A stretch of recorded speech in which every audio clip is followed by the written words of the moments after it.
O que é isso, companheiro Haddad? Ou, como diria minha prima Jojo Todinho, nos seus idos tempos de combatente comunista, que tiro foi esse? Que tiro foi esse, ministro? Então, muita gente, esse é o assunto do momento, né? Tá perguntando, afinal de contas, né, o que aconteceu com o ministro Haddad, né, ministro da Fazenda do governo comunista do PT, e com o próprio governo para recuar na normatização das transações financeiras, na nova normativa, né, que foi anunciada e depois, em seguida, foi revogada, né? Antes de prosseguir, né, eu quero dizer assim que, sinceramente, como dizem os filósofos clássicos, né, para mim, há mais caroço nesse angu.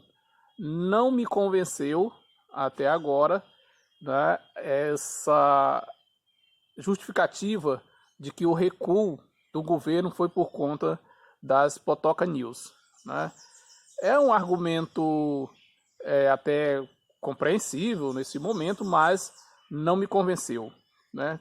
O governo tem mais informações, né? O governo e as esquerdas têm alguma estratégia, né, que esteja relacionada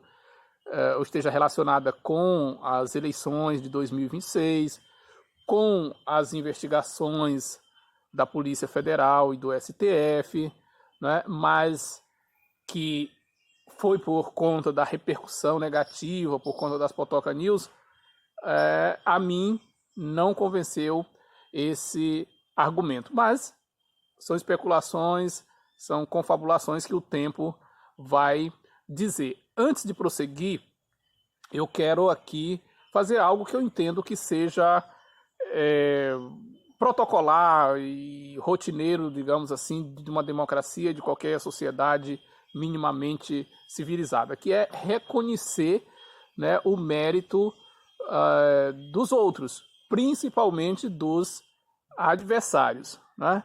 Então eu quero aqui registrar os meus cumprimentos, né, ao patriota Nicolas, né, e pela sua liderança aí na questão da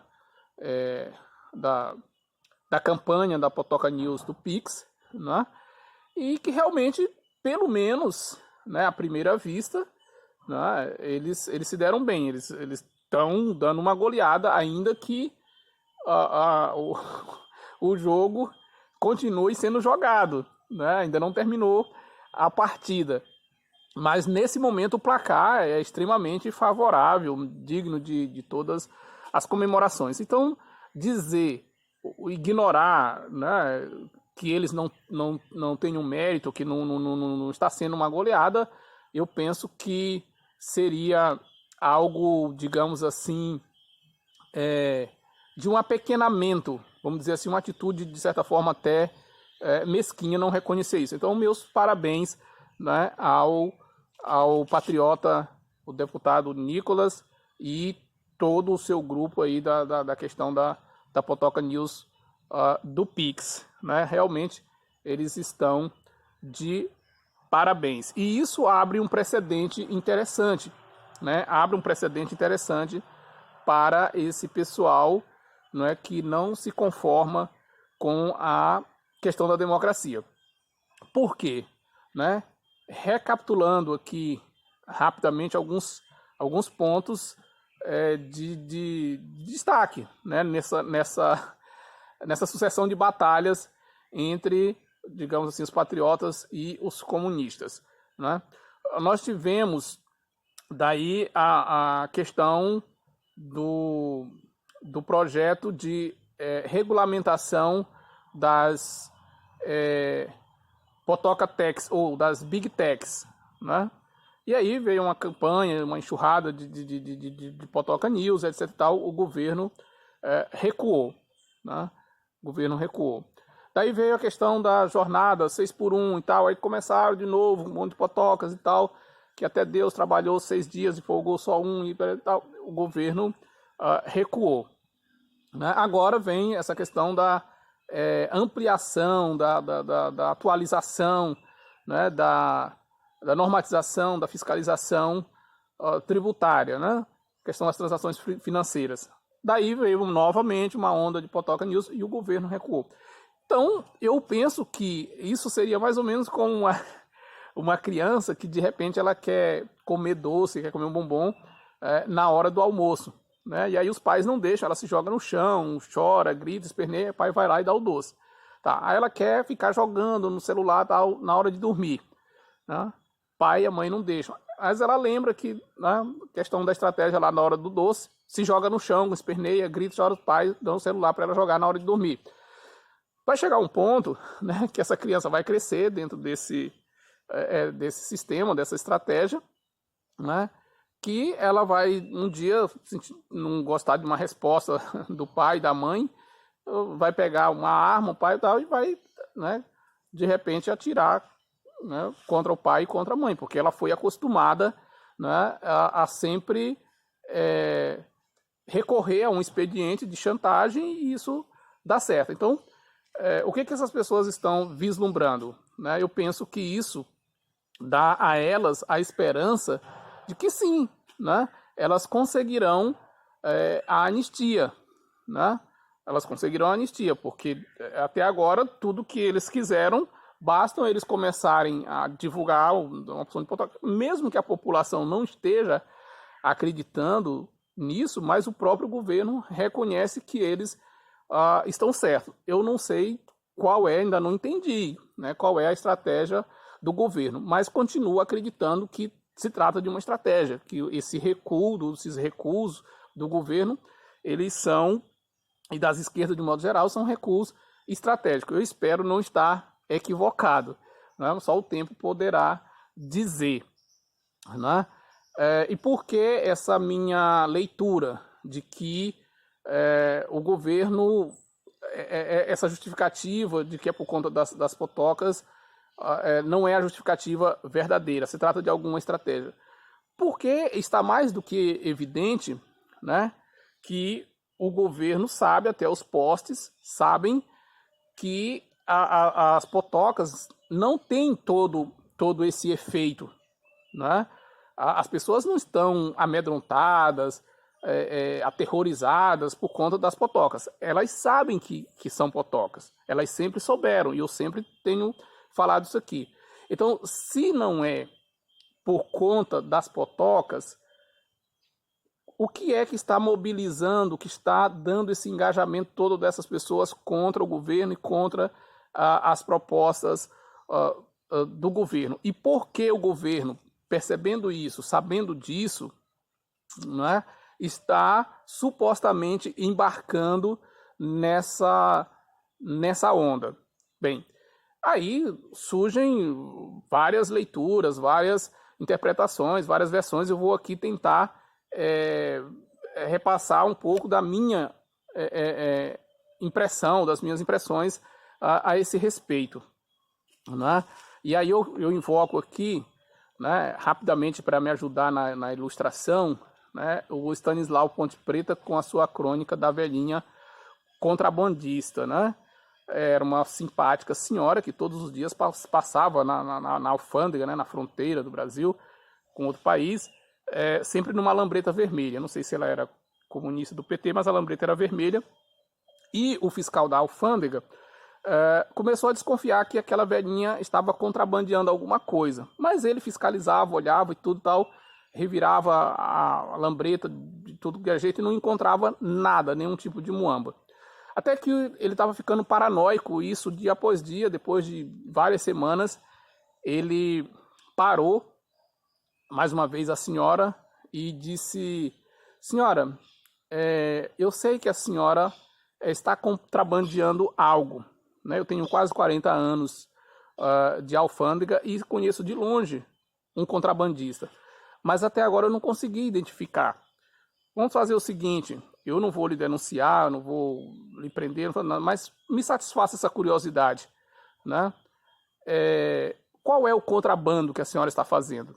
E ela serenamente respondeu: é a moto. Né? você percebe a moral da história? Ou seja, ela não estava levando nenhum contrabando na moto. A moto era o próprio contrabando. Qual é a relação disso com o que está acontecendo no Brasil, na minha leitura, né? É que, ora, essas pessoas protestam contra a corrupção, ora essas pessoas protestam contra a fraude nas eleições, ora elas protestam contra o Centrão, ora elas protestam contra o STF, ora elas protestam contra a ideologia de gênero, ora elas protestam contra a doutrinação comunista. Então elas nunca estão satisfeitas, né? Não existe, nem na época do governo militar, na época da ditadura no Brasil, não existiu nenhum governo que durante o governo fizesse campanha contra a oposição. No governo anterior que nós tivemos, foram 4 anos de governo, foram 4 anos de manifestações. Todo fim de semana tinha manifestação. Era na Paulista, era passeata, era jet ski, era aglomeração na praia, enfim. Mas tinha que ter manifestação o tempo todo. O próprio governo convocando manifestação. Nós estamos vendo aí agora, vimos o caso da Dilma, vimos a prisão do Temer, vimos a prisão do Lula, vimos a questão do 8 de janeiro, e em nenhum desses momentos a gente vê o governo convocando ninguém para ir para as ruas. Mas então, nada para essas pessoas as satisfazem. Elas sempre vão ter um motivo para estar protestando. Mas por que então? É o caso da velhinha contrabandista. O problema delas não é a corrupção, não é o PT. Né? Você vê que não se fala mais em corrupção, e o PT está aí governando, é o mesmo PT que governou os outros 4 mandatos, né? Mas agora o discurso não é mais da corrupção. Então qual é o protesto? O protesto é que, como a velhinha da motocicleta, né, o contrabando não é o que ela trazia na motocicleta, era a própria motocicleta. Então o problema dessas pessoas, a insatisfação delas não é com a corrupção que a democracia permite, não é com o comunismo, não. O incômodo delas é a própria democracia.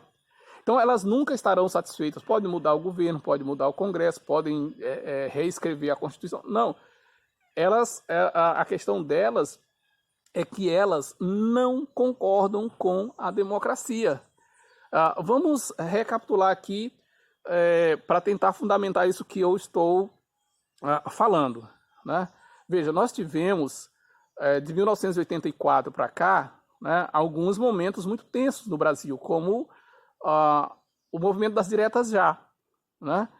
Depois nós tivemos sucessivos planos econômicos fracassados na época do governo Sarney. Plano Cruzado, Cruzado 1, Cruzado Novo, questão de congelamento de preço, todas aquelas crises, né?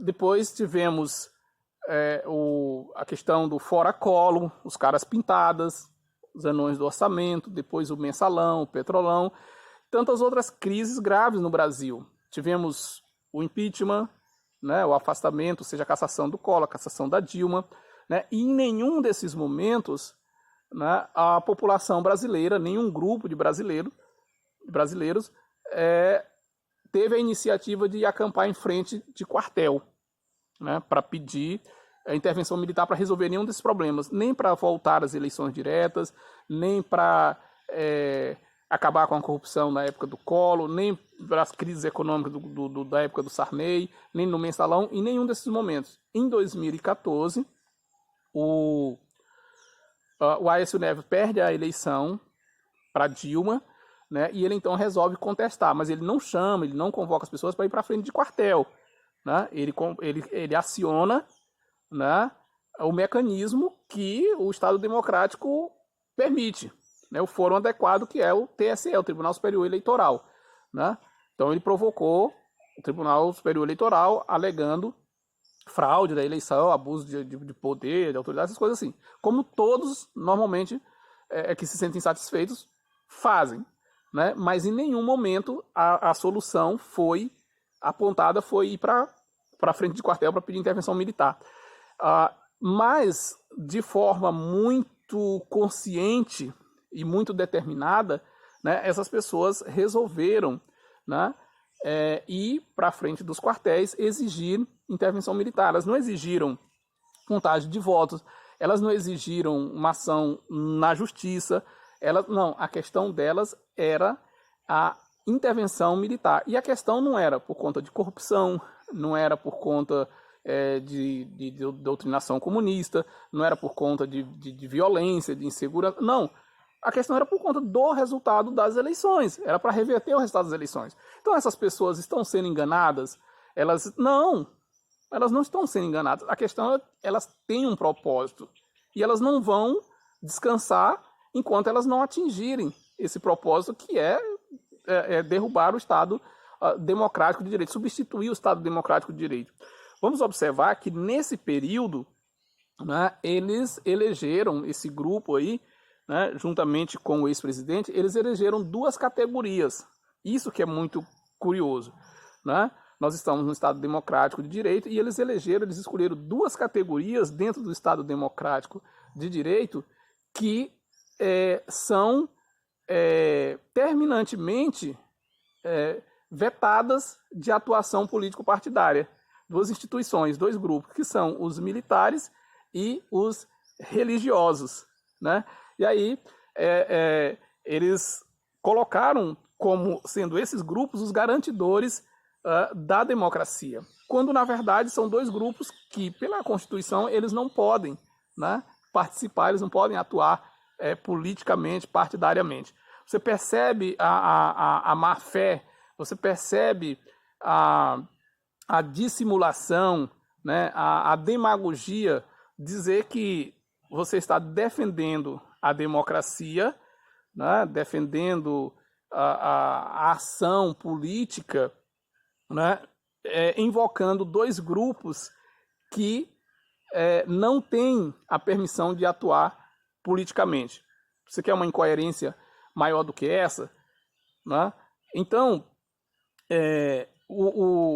a questão as pessoas falam o seguinte, mas essas pessoas não têm o direito de querer um outro sistema? Eu não me oponho a isso, né? O fato delas quererem um regime autocrático, um direito delas, né? Agora, a minha crítica sempre tem sido não ao propósito, mas à dissimulação. Porque vejam bem, a ex-ministra Damares, antes dela ser ministra, ela disse, entre outras tantas declarações dela nesse sentido, vou citar duas aqui. Uma delas, ela disse o seguinte, não é a política que vai dar jeito nesse país, é a igreja, né? Em outro momento, ela disse o seguinte, é hora de nós dizermos para que estamos aqui, se referindo aos evangélicos. Ela disse, é hora da igreja governar, com todas as letras. Agora, nem todos têm essa coragem, essa determinação e essa sinceridade da ex-ministra Damares, dos senadores Damares. Então, esses outros ficam, né, usando esse subterfúgio, essas estratégias, dizendo que estão defendendo a democracia. Não, ela foi objetiva, ela foi direta. E ela disse, quando ministra, que o Estado é laico, mas ela era cristã e ela iria governar, ela iria comandar o ministério, não segundo a Constituição, segundo os valores democráticos, sim segundo as crenças dela, segundo os dogmas dela.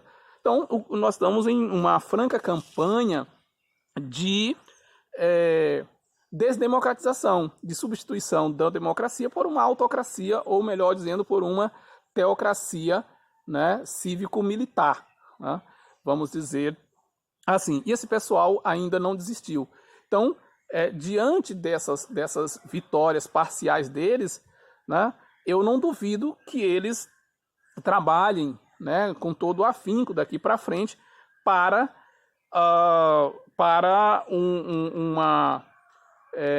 um processo realmente de implantação, né, de uma teocracia. Como eles fariam isso? Bem, eles já estão fazendo há muito tempo algumas etapas, e essa etapa disparada agora, né, é a etapa da antecipação da eleição em 2026, que na verdade está em disputa, é exatamente isso. Eles já começaram a campanha para 2026, mas isso é assunto para um outro vídeo, né? Porque essa questão de Gustavo Lima, da ex-primeira-dama, o próprio ex-presidente, todo mundo é candidato a presidente, o Caiado, o Nicolas, não sei o que mais, Pablo Marçal e tal, mas tudo isso é uma estratégia, né, para que aconteça mais ou menos o que está acontecendo nos Estados Unidos. O que aconteceu nos Estados Unidos? Hoje, o presidente dos Estados Unidos, porque o novo presidente, né, o Donald Trump, ele faz aquelas declarações que ele tem feito, de que vai anexar outros países, de que vai fazer intervenção não sei onde, que vai acabar com a guerra não sei onde e tal, que vai proibir a outra moeda, etc. Tal. Porque o Trump, ele tem consciência, né, de quem ele é hoje. Ele não é apenas um presidente, né, de uma república democrática. Hoje ele é formalmente um presidente, mas de fato ele é um imperador dos Estados Unidos. Por quê? Porque ele comanda hoje os 3 poderes, né? Ele comanda os 3 poderes e ele fez isso sem nenhuma ameaça golpista, né? Sem nenhuma ameaça de intervenção. Ele fez muito diferente do que ele fez, ele tentou fazer em 2021, né? Sem o uso da força, né? Então, através dessas estratégias, né, que vem dando certo desde a época do Brexit, né, da saída do Reino Unido da União Europeia, né, ele simplesmente vem aprimorando essa estratégia, né? E hoje ele controla os 3 poderes. O poder executivo, com ele na presidência, né? O poder legislativo, com a maioria na Câmara e no Senado, né? Salvo engano, não sei se na Câmara ele não tem, mas no Senado ele tem a maioria. E a maioria na Suprema Corte. Então, ele é, na prática, o chefe dos 3 poderes. O que está em disputa nesse momento no Brasil é exatamente isso, porque o projeto da extrema-direita, o projeto dos patriotas no Brasil, é chegar em 2026 a essa condição, né, de conseguir o combo, né, o pacote completo, né, eleger o presidente, maioria na Câmara, maioria no Senado, e mudar, né, a composição do Poder Judiciário. Como eles fariam isso? Tem várias maneiras, né, dentre tantas outras, a própria Constituição, ou seja, reescrever, né, fazer uma nova Constituição. Eu não duvido de que eles intentarão fazer isso. Mas como eu falei, esse é assunto para um outro vídeo, né? E também vamos aguardar a reação do governo, porque eu ainda acredito que o governo tem informações suficientes, né, para saber lidar com tudo isso e vai haver sim uma reação. Resta agora esperar. Sigamos.